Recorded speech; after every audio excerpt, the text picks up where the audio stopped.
Évangile de Jésus-Christ selon saint Marc 16, 15-18.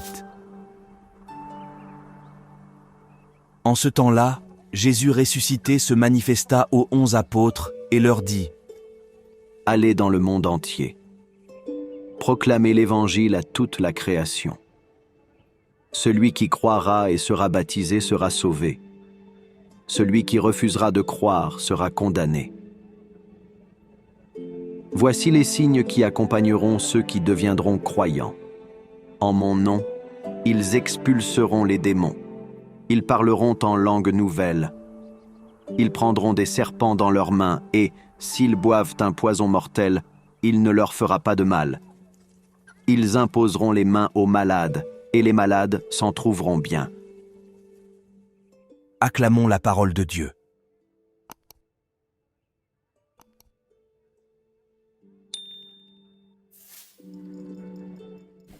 Allez dans le monde entier. Pas de chrétien qui ne soit disciple, pas de disciple qui ne soit missionnaire.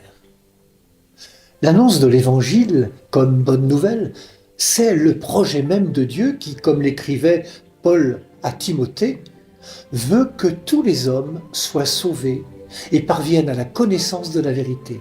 Car il n'y a qu'un seul Dieu et un seul médiateur entre Dieu et les hommes, l'homme Jésus-Christ, qui s'est livré en rançon pour tous.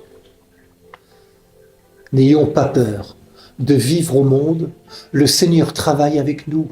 Il est notre compagnon de route dans la proclamation de la bonne nouvelle.